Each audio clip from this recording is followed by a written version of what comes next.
one of the things that came up, and actually I have quite a few folks sort of sent in their items they might want to talk about today or in future events. But the first one came from our renewed Slack channel.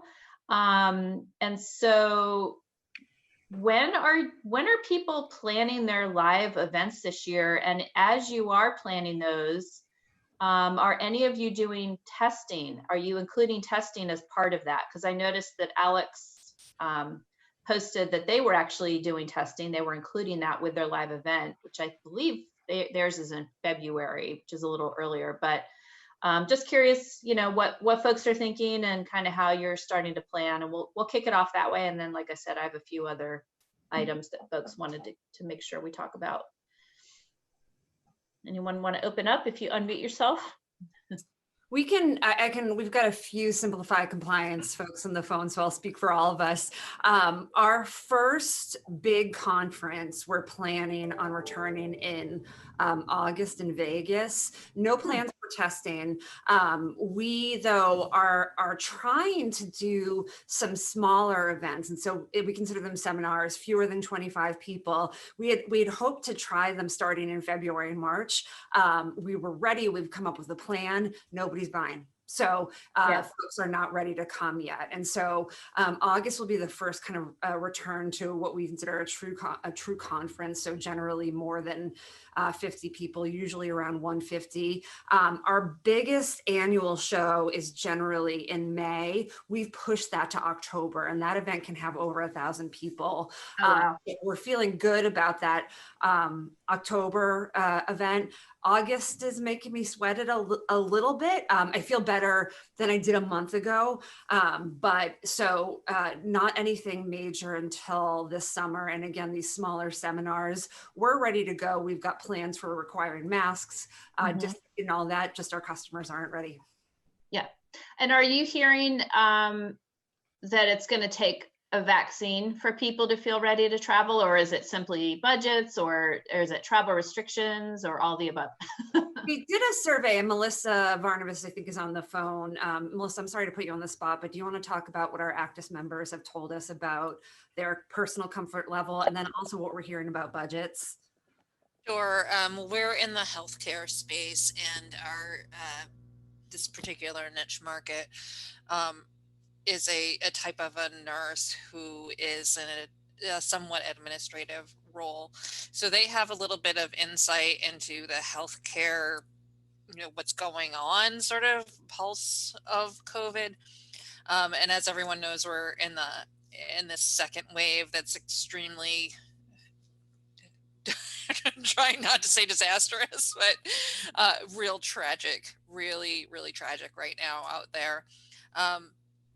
And generally about 6 months ago, we knew from surveying our members and participants that based on when the vaccine was going to begin to roll out, that they would not have any travel capabilities at least through June.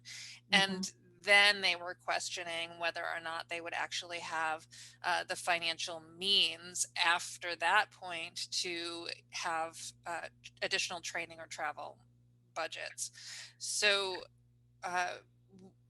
Simplify had made the difficult decision, again, I mean, these are unprecedented times, to push out our event to the October-ish timeframe. And it does seem like that is going to align with what Inauguration Day incoming administration is saying about what they would like to do for inoculating the population and rolling that out. So, fingers and toes crossed that we will actually have a good portion of our larger general population in the United States receiving the vaccine, and that it will be safer to be in groups of people by the time fall comes around.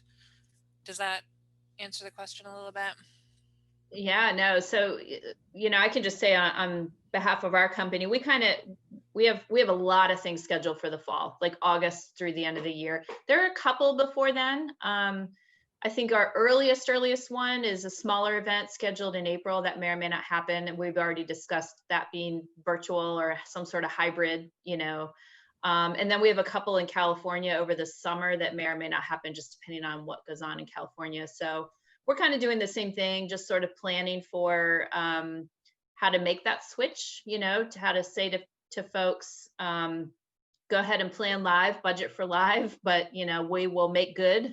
If we can't do that sponsorship or the exhibit, we'll make good with you in a different way through our media or through digital advertising or some other area. One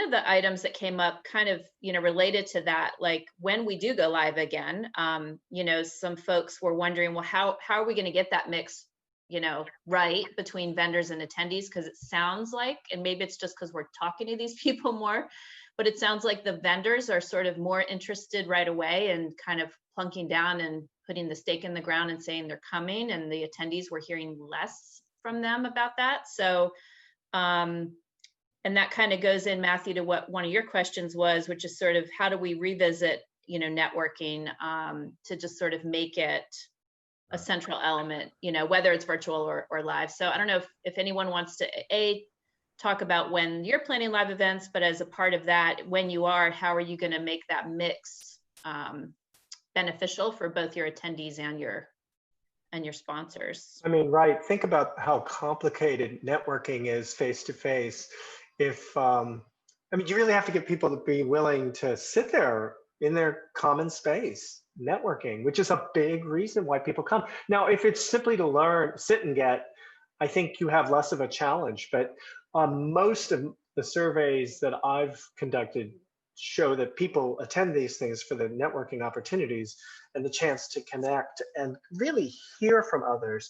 I think without a online solution or an app solution, and I don't think you go to a live in-person or a face-to-face experience, in-person experience, so that you can sit on an app. So I think it might depend on who. Like if you're a scientist and you're deep in your work, you know, maybe that's one thing. But if you're a nurse, if you're a tax professional, a lawyer, you're there for the networking, I think. That would be my impression. I don't know what other people think on this call, but if we can't provide the networking opportunities and the in-person experience, I wonder what that experience looks like, or if we have to have it hybrid so that you have both. The networking piece will happen online. The live in-person will be the sit and get. I don't know. I wonder if there's ways to leverage, we've been using a conference app for a number of years now, and we have a number of new tools at our disposal. And I'm sure that there are ways that our attendees will be able to schedule an appointment to go and see vendor X, Y, or Z. And those appointments are going to sort of, you know, fill up fairly quickly. But I'm sure that that's going to be one way that attendees will be able to connect with our vendors, and for the vendors to connect with the attendees. Of course, you have that, you know, we're always pushing our attendees to, you know, go and see your vendors, you support our sponsors, etc., you know, sign your raffle card and all of that stuff. But at least for our particular niche market, they understand that the sponsors and exhibitors have their own set of quality content and experiences to share with them, and they look forward to spending time in the exhibit hall and visiting with the sponsors. So I can imagine leveraging parts of this new technology and these different platforms that we've been using over the past year during the pandemic to take that a step further and make people a little bit more comfortable with when and where they're going to be interacting with the specific sponsors that they had wanted or had on their checklist to go and visit. That forces us to try and do a virtual exhibition, so we definitely don't have support for a virtual exhibition. I don't see how you do the networking effectively without. We're just not going to do social networking. Are you? I'm sorry, who's talking? I can't. Is it Matt or Andrew? Did you want to say something? Oh, okay. I think someone's off mute. Ah, okay. Yeah, I wasn't sure. No, my apologies. Oh no, that's fine. No worries. Um, I kind of wanted to jump in. I just Yeah. got off of a Zoom chat with some of our audience members, and we were talking about these very things. Mhm. And one of the bits of feedback regarding that networking and interacting with sponsors was, especially with the interacting with sponsors, they said it doesn't really have to happen during the event. They're happy to be able to reach out during the event and schedule something for after, because they're busy. It's just like in a live event, they're busy.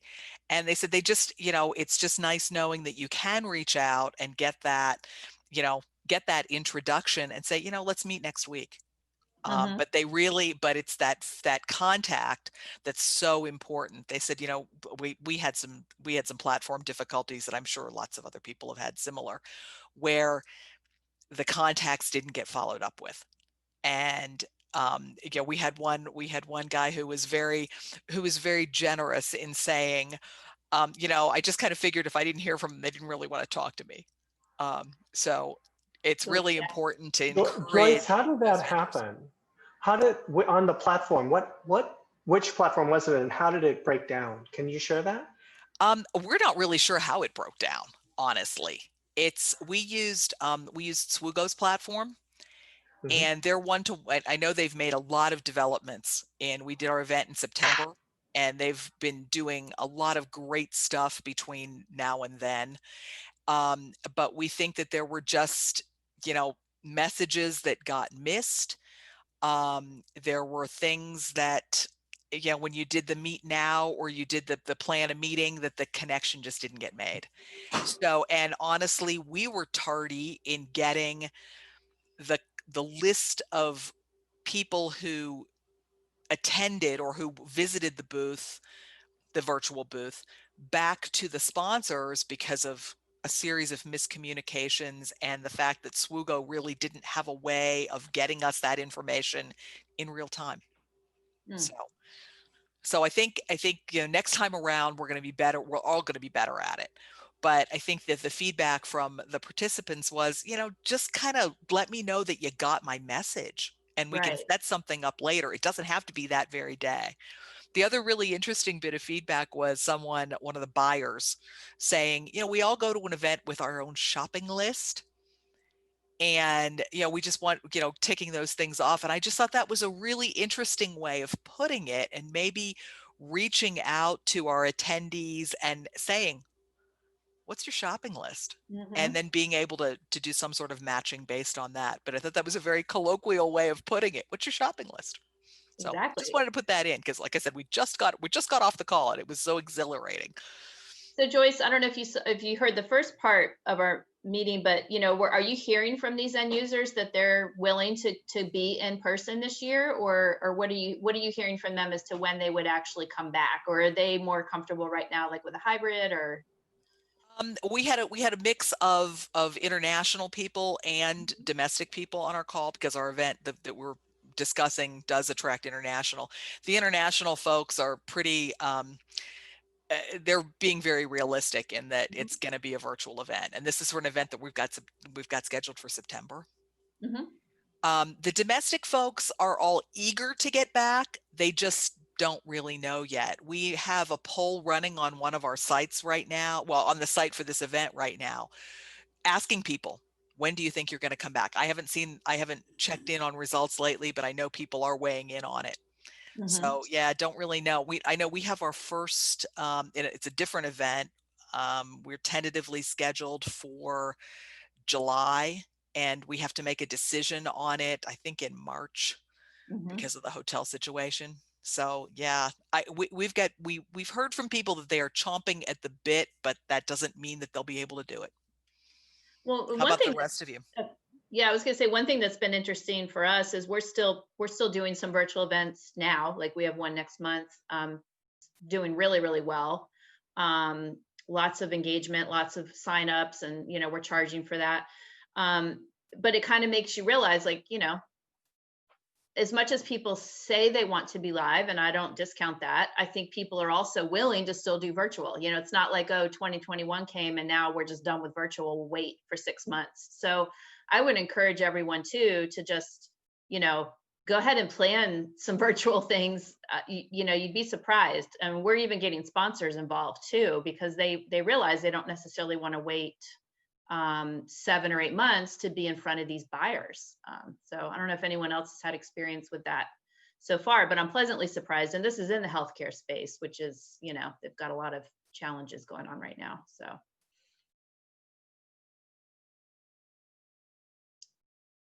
Any feedback before we move on? I've had, we're more virtual and staying that way for quite a while, so we're not rushing to get back, but I'm still having conversations on the attendee side with people who used to go to our live events, who are still saying things like, I haven't been on a plane for a year and I don't miss it at all. Yeah, so I'm hearing a lot of that kind of stuff, just as a counterbalance to what you were saying, Joyce. You know, that that, you know, I think a certain percentage of our markets will change their behavior, and we should have strategies to enhance the networking if they're not actually walking through an exhibit booth, which maybe shameless plug on this one, but next week I'm interviewing Todd Lebo, who's doing more sponsored custom research, and he's got some interesting perspectives on that, to do sort of small group networking between sponsors and attendees when they're not in the same room. So that's one of the many strategies to try to replace what would happen in an exhibit hall for the people who aren't there. So yeah, I totally agree. And I don't know if you guys, any of you saw last week, I think it was in the Washington Post, they had an article about events, and they were talking more about big consumer-y type ones, concerts, you know, when are those going to come back? And like most everyone that's planning these large events, they're saying, yeah, it's going to be hybrid for the next 1 to 2 years. And some interesting ways around that, which I thought were interesting, just in terms of a concert, they still want people to be live, but as soon as the concert sells out, then they're going to open up streaming options. So once it's sold out, you can have an option to stream it and watch it, you know, through video. I think Sundance Festival is going to be virtual this year.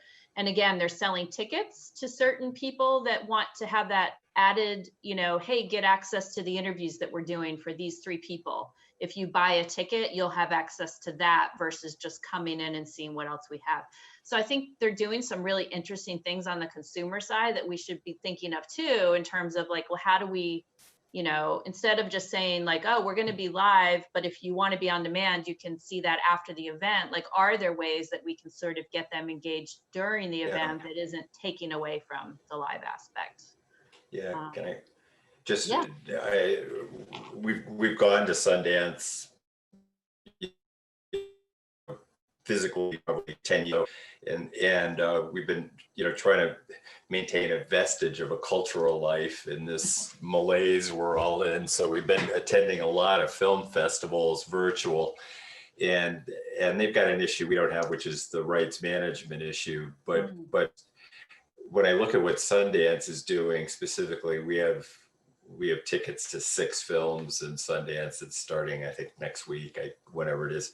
But they're still limiting attendance. It's virtual and they're limiting attendance. They're out of this, the sense that I assume it's because they don't want to deplete viewership if they get a regular license to show the movie in theaters. But the result is sort of the opposite of the hybrid approach. I really don't think they're doing a very good job of managing it. You know, I think they're trying to protect a legacy revenue model. So looking at the process, literally it's a virtual screenings. And it was like 10 a.m. jump on and get which movies you want to see. And by 10:30, half of them were sold out. Wow. It's ridiculous. It's virtual. Yeah. There's no, so it reminded me in the context of this group, we could be putting our own roadblocks in front of moving to a hybrid model, because we've got such a sense of the legacy revenue stream, from those huge events that we didn't have so many of, but a bunch of you on this call had a lot of. So other folks want to chime in? Well, I'm also concerned about the hybrid model for a couple of reasons. One, when you try to serve two masters, you end up serving neither. And another thing is we don't want to cannibalize our in-person attendance because of our hotel and food and beverage commitments. And it seems like the hotels are giving us a lot less latitude these days than they were when the government money was first flowing. So are people just, the analogy of the sold out concert, are people maybe holding off on marketing the virtual part of the hybrid model until they fill their room block?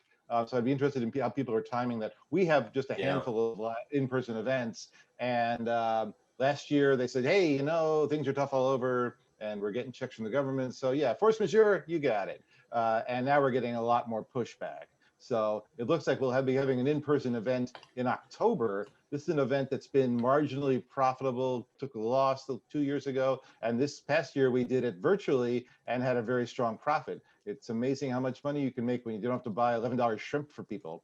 So, so going forward, I'm Vegas out. I'd be happy not to go to Vegas for a long time. But we have contracts. So my question, I guess, for the group is, how are people timing their marketing on the virtual event, and do they feel comfortable, again, serving the two masters of in-person and online? Well, I think Jennifer kind of hit it on the head in what she just said, right? That it's not necessarily that we want to do it a different way. It's that the customers may dictate that. You know, if we get all vendors to show up and no customers, then there goes your live event anyway, right? So you have to figure out a way to get people engaged somehow. I mean, what we're doing, like I said, we're doing more of that on demand. So you can come in live in the fall. That's what we're pushing. But for whatever reason, if somebody isn't able to, then I think closer to the event, we'll offer that online option, but you're not going to get access to the networking. You're not going to have access to the real time, the Q&A, all of that, right? Like that's the benefit of being live. But the flip side of that is you're also going to get a lot of speakers on demand that you wouldn't normally get live because they're not traveling. So like we've had much better content in some cases than we've had live, but also the people that never would have come anyway. You have a whole new group of people that maybe they don't come live to your event, but it's not that they couldn't be a really good buyer of yours throughout the rest of the year. So I don't think we want to exclude people that aren't going to get on a plane, but I agree, Adam, there's no easy answer. And you definitely don't want to do both half-assed, that's for sure. So. Right. But it does make me wonder, Melissa said something very interesting, which is she kind of has a hybrid solution in her app, which is to say you have a post-event meetup or networking opportunities rather than on-site. So because you could hold an on-site roundtable, but people may not sit at it. But I do wonder to the extent that she has a solution there that's hybrid, but already factored into your spend. So if you've already budgeted for a conference app and you've already got these things, can you extend the life of that to build in networking within the structure you've already budgeted for? Just a thought, based on what Melissa said. Melissa, do you have any insights into that? I actually pull Elizabeth or some of our other Simplify teammates back into the conversation there. You know, we are continuing with our virtual, like true online options for 2021 as part of our overall plan, as well as sort of looking at attendance numbers and how are we going to manage the in-person event. And our big event for our niche market is going to be reducing its footprint, so to speak. So we typically would have had 6 tracks, and we're going to go to 4 in-person tracks, which will allow for physical distancing a little bit more. And as part of that, there will be 2 tracks that will be online at a post-conference date that they will get as part of the package. So it is a little bit of a hybrid there. And I forget, I'm sorry, I apologize who was speaking just then. In addition to leveraging our conference app that we had been using, we're also doing this other virtual piece to it. So I don't know if that answers the question or not. Yeah, I think so. for us, we had to pare down our live event also, but the sessions we dropped out, we ended up promoting as individual webinars. And so we're able to monetize that and still give people a fairly full experience at the virtual event, but also bring in a little more revenue by the sessions that fell by the wayside as their own mini events. Tom, did you want to say something? Sure. Hello, everybody, by the way. Hi, Tom. Nice to see you. So maybe I could share some of my experience. We have our largest event is October, early October. And based on last year, our last big event was September. We are planning for all virtual, but confidently going out to our sponsors and partners saying it will definitely be virtual, no question. Whether it's hybrid or not, we'll make a decision by end of March. Actually, it's March 1, I think I say. So that gives us 6 months to plan one way or the other. That gives a level of confidence to those we sell to that, you know, it's going forward, but we'll decide whether or not a small event is possible in a couple months. We're using Hopin for the first time. I don't know if anyone has used that or is planning to use it. We use Big Marker with very mixed success in September. So Hopin is going to be our new platform.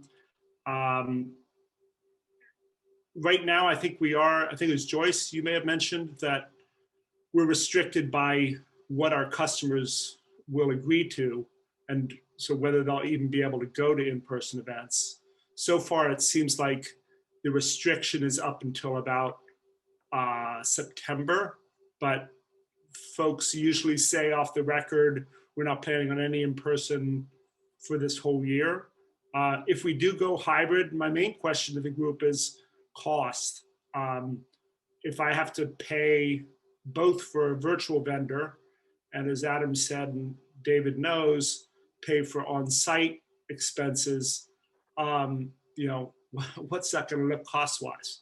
I think if I do a smaller event, it's going to be reasonable, but live streaming a large event, which you also have to pay for everybody's lunch, breakfast, 2 breaks, and reception, is going to be an interesting experience. I don't know if anyone's budgeted for that. I know I just packed a lot in, but would be interested in folks' experiences or expectations. This is Melissa. I'd be interested in hearing what people are thinking about live streaming as well. We're not doing any of that. We're doing pre-recorded sessions on our own time and then doing like a separate virtual event with separate speakers. Live streaming seems icky.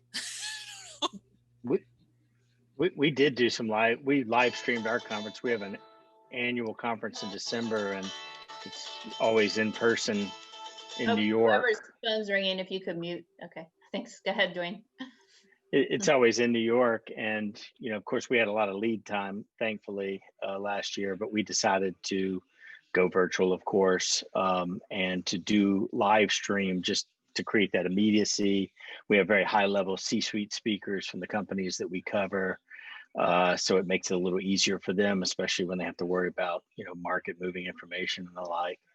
And we dove in, and it ended up being very successful. It was very nerve-wracking going into it, but we sort of over-prepared, and that worked out. And so the only issue we really ended up wrestling with was individual speakers and their Wi-Fi connection. We had no technical issues on our side, but it went really well. And then we decided after the fact to go ahead and offer the recordings if people wanted to go ahead and pay and join the recordings afterwards. And we've had really no uptake on that, and haven't even, a lot of the live folks haven't really gone on either.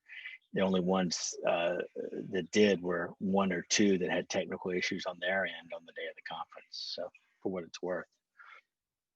Yeah, we've done live too. We've done live stream directly from a hybrid that was in a live event where we streamed the live event virtually, but we've also done live on all the platforms too, where, you know, you can have real time with the Q&A and all that. And I agree. I mean, I logged into Black Hat, which is, you know, one of the largest cyber shows in the country. And the comments were just pouring in, like, is any of this live? Like, oh my God, it all is taped. And they were not happy about it. And so I think people do appreciate when they get on, and they're willing to forgive the Wi-Fi. I mean, it's kind of like people sort of chuckle about it, you know, as long as it doesn't take away too much from it. And that's not to say you couldn't do any on demand, but we found the ones that we did do on demand, it's just not as compelling, because for the live one, we literally have a little button that says live, like click here, it's live. And it's just, I think people appreciate that. But there's an energy to it, and depending on your content, you know, people in the live moment are more likely to say insightful things because they're not, you know, messaging it or thinking about it as deliberately, perhaps. And you've got the interaction with the audience too that can do the Q&A. But that's not to say, I mean, the nice thing about taping it, to your point, Duane, is I had just as many people come in late, or they said, oh, I missed the keynote. Is there a way I can go back and listen to it? And, you know, so it's nice to have that option. Tom, I had a question. One of the things you asked, or you mentioned, was you're telling sponsors you'll be 100% virtual either way, and you'll decide by X date. Are you then having people say, well, then I'll wait to sponsor with you until that date, or are you finding that people just want to know that there's something and they're committing earlier? Yeah, that's a great question. We're not waiting. We're just telling up front. Mm-hmm. And the response has been universally, frankly, we're behind you. We're in. We know it went well last September. Awesome. But the question I usually get, and I'm sure everyone has received this, is if you had a crystal ball, where will we be in October? And so instead of my saying I don't have a clue, which is kind of true, and I don't, and they don't either. No one really does. But and to help planning, I basically say, you know, we give a date at what point we'll know or be able to predict whether something is possible in person. So I'm not. I got this advice early on, you know, to move with confidence in a direction that gives everyone confidence that, you know, you're going ahead regardless. And that seemed to have worked so far. But, you know, like everyone on the line, I'm learning as I go. Does anyone else use that strategy, or how have you found, you know, your own interactions with sponsors? Have they been reticent this year or receptive?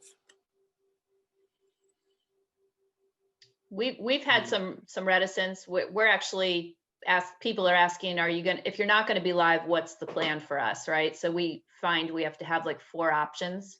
Like, really? Well, it's going to be virtual, but if you don't like virtual or won't do virtual, then you could do a webinar with us earlier in the year, or you could do, you know, right, advertising, or, you know.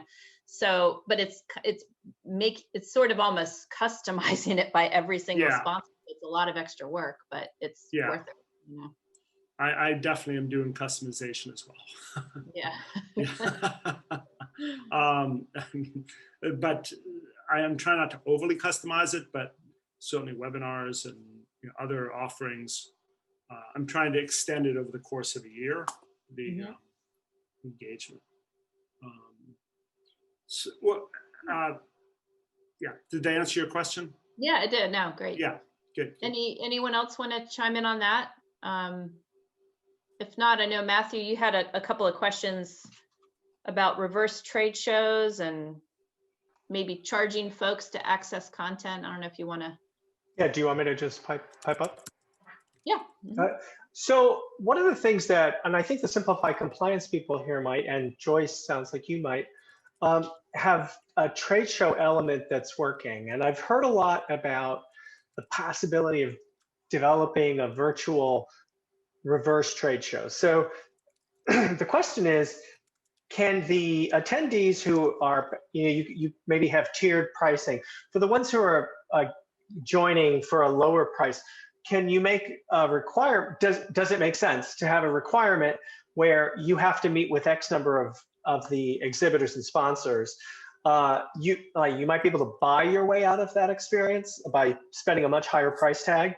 But if you want to get in at the more base level, could you tier pricing in a way that ensures your exhibitors and sponsors get to have more dialogue during the event, so that your sponsors' booths are visited, that there's scheduled times that are organized for visits, and that you basically create a situation where the vendor comes around to all the scheduled meetings with all the different attendees. The attendees sit still for a block of time during your show from, say, right after lunch to, like, say 2 to 3, there's an hour-long block. This appears from the outside to be onerous, right? Too much on the part of the attendee. But if the attendee is getting the shopping list ticked off, and if they are also getting, your sponsors also getting contact, there seems to be a potential there. Does anyone have any thoughts about trade shows experience online, and would that model work? Why wouldn't it? I think it's an interesting idea. We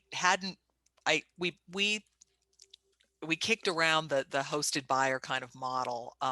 Actually, for us, it was too much work on our end to babysit that, to hold the hands. Wondering.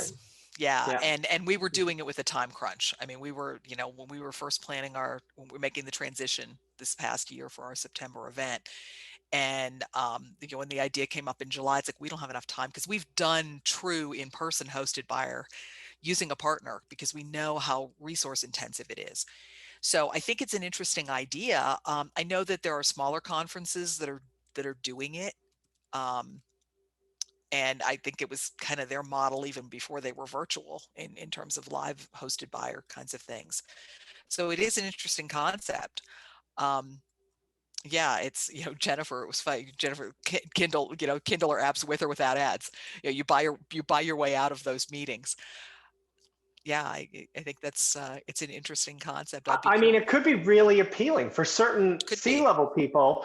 They're going to be like, will I buy my way out of this meeting, or am I just going to, like, save my costs, meet with some vendors that I probably should meet with anyway, and then you schedule it, you make it an actual part of your agenda. If you did that, would you actually solve some problems along the way for both parties? Maybe. And if you did solve those problems, are you making your trade show come alive online? Does it work? I don't know. I think the challenge is, even look at this meeting, right? There's, I don't know how many people signed up, but it's more than the 20 of us that are on here, 16 of us that are on here. So I think that's the issue we had, was just, the follow-up, oh my God, to try to get people to, like, commit to what they already committed to. And then you could potentially have some vendors that aren't very happy because, the folks didn't show up. But I agree with you. If you're going to do it anyway, it's great to have them all in one place. I just don't know, things come up last minute, and then it can be a lot of extra work on the back end. But anyone else have any feedback on? You're right. It's a capacity issue, isn't it? There's a capacity issue there. And then people not showing up. How do you address that with your sponsor? You have to do. You're going to have no shows. Right? Fun. God.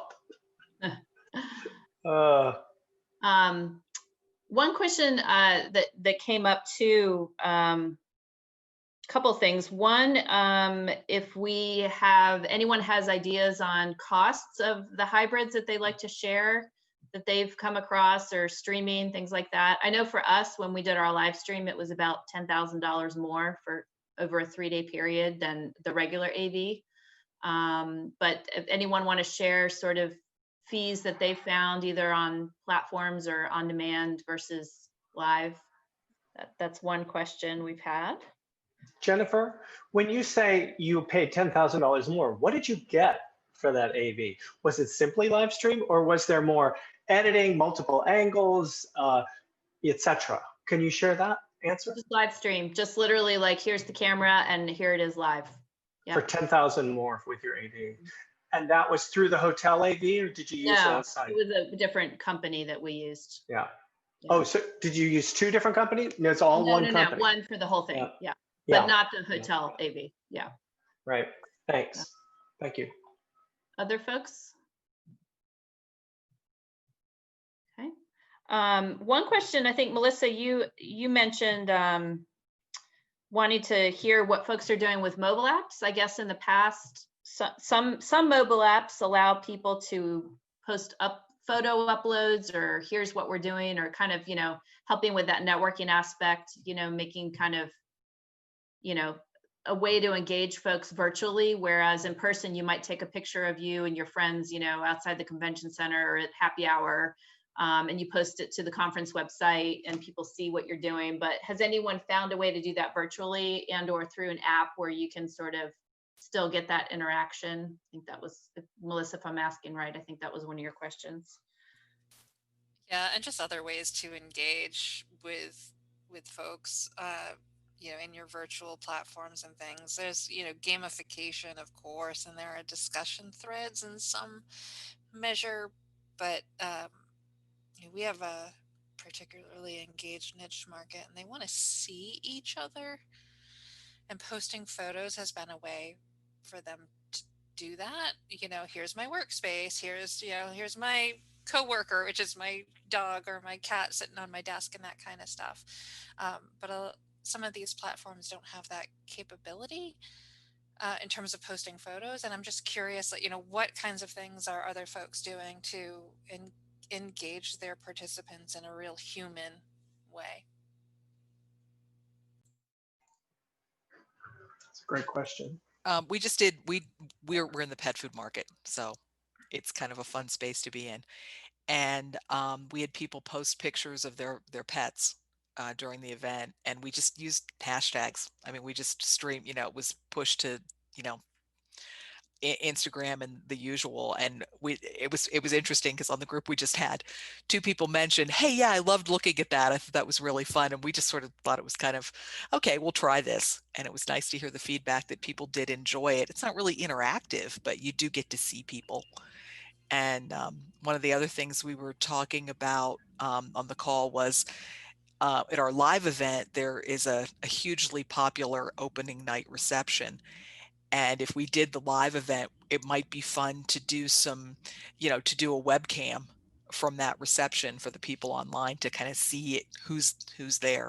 So those kinds of cheesy things. And I've even gotten sucked into, when I go to conferences, to do the gamification things. I think they're kind of fun. I never win anything, but it's fun. Neither do I. Neither do I. I'm like, how much? Joyce, did you, when you say bring in a webcam, are you thinking like having a roving reporter walking up to people and saying, introduce yourself to the online audience, that sort of thing? Or is it more passive? We hadn't really decided yet. We were just sort of tossing out ideas, and that was one of them. Yeah, having a roving reporter with a GoPro kind of walking around, or having a webcam set up like a photo booth kind of idea that you could go and say, you know, hi, here I am, kind of thing. So just kind of kicking around. We have a little time to play with it. So are you B2B or B2B2C? B2B. B2B. Okay. B2B. Thanks. Anyone else have any fun networking things they've seen or been a part of? Another question that came up yesterday when I sent out the email: how are folks handling CEUs for virtual events, if that's something you're doing? I can say for my son's driver's ed class, we had to listen to the whole 90-minute presentation we're in Virginia.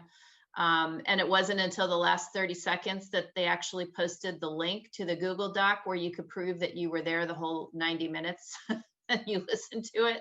So I thought that was interesting because I was trying to think of a way, how are they going to even know that we logged in and listened to this 90 minutes? Well, it's because they literally didn't give you the link of how you could prove it until like the last little bit. So anyone else come across that, or anybody have feedback as to how you're doing CEUs? I can talk about what we do at Simplify. I think mostly it's at the mercy of what the accrediting company makes us do, but primarily there's no tracking like what you were talking about where you'd have to log in and make sure you're in there for the whole time and getting credit that way. It's a quiz for the most part. So for instance, we have an event in March. We're working on the quiz for it right now. So it's about 8 sessions over 2 days. And so we end up doing about 5 questions per session. It's tricky because you're coming up with questions before you actually have the final presentations. So it's probably not the most robust quiz, but it ensures that we get the CEUs that people want and need consistent with what we would have done live. And then there's some sort of accountability there, you know, because people don't know going into the quiz that these questions might be more on the basic side. So hopefully they're interested enough in the content and scared enough of the quiz that they show up for every session, be it during the live portion or the recording that they get later. And how much time do you give them, Jaclyn, after, like, you know, if they're doing like the on-demand part? Like, do you say you have to take the quiz within a certain amount of time, or is it just off the top of my head, I can't remember because that end of it is usually handled by like our events department in terms of when to turn off the quiz.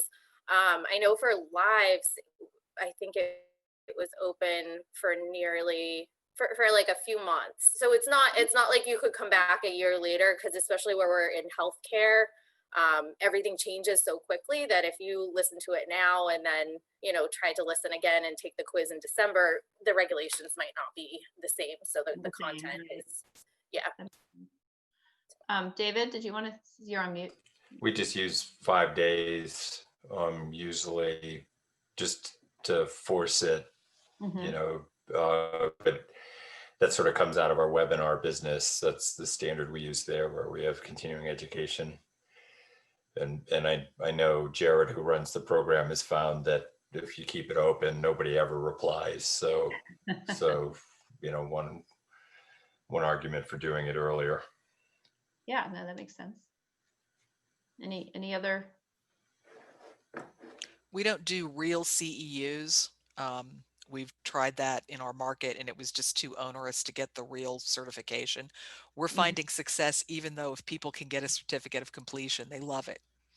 And we use it in our online learning platform. We just finished some courses, and we used getting the certificate was you had to do a quiz to do it.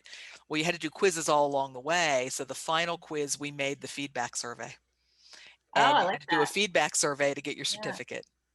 And we got the best response for our feedback survey that we've ever gotten. Yeah, I bet. Yeah, That's got like a awesome. 60% completion rate. You know, never see that. Wow. So I thought that was really clever on the part of our event people. Yeah.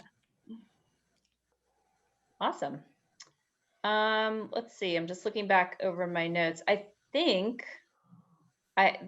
we've covered most everything that people had questions on beforehand, but we still have you know, a few minutes left. Does anyone else want to bring up something that burning issue? Jennifer, may I throw in a question for the people in this room, which is, what efforts have you been using that have worked, that get attendees to actually deeply fill out their attendee profile, so that when a sponsor wants to know more about a person, or when another attendee wants to know more about a person in a roundtable like this, they can look easily, quickly at a profile and actually see it? What motivators has anyone used that have worked, if any? Has anything worked? Can you share?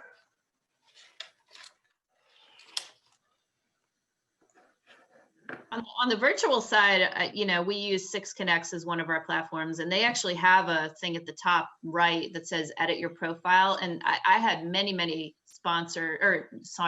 attendees ask me, you know, if something didn't work, they're like, hey, I can't get my profile to work. Like, can you help me out? So sometimes it's just a matter of giving them that option and playing up the fact that if the more information they put in there, the more they're going to be able to interact not only with vendors or exhibitors, but other contacts, right? Other coworker or people at different. Yeah.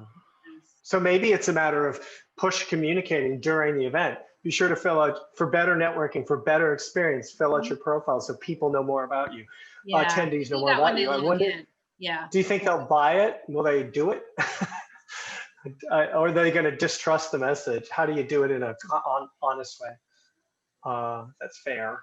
Yeah. So Well, I they're think not if they know actually they're going to just- see other people and, you know, like if I know that I'm going to talk to a David Foster and, you know, he's got all this experience and, you know, somebody I want to talk to and get feedback from, then I'd be more willing to fill it out probably, versus just like going to an exhibitor, you know, booth, dropping your business card, your virtual card there. But other folks have any feedback on that? What you've done virtually to get people to fill out their profiles?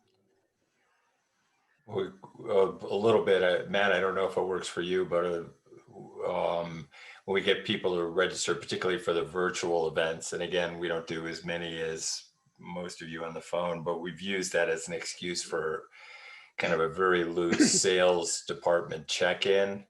So we've actually, you know, had as soon as our salespeople see one of their accounts is registered for one of our events, they'll call them, talk about the general product mix, and then try to collect whatever additional information. Like, so literally hand walking people through the data collection if more information's needed that we don't have. So that, and those are friendly conversations, and they've generated some revenues and upsells. So they're it's sort of killing two birds with one stone.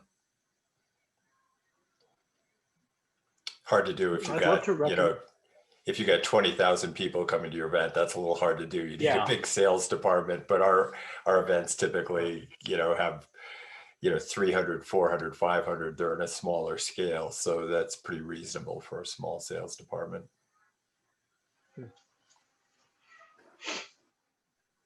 And anyone else? I guess we should jump off to see if Kamala and Biden are going to, or if they're going to save us all. Yeah.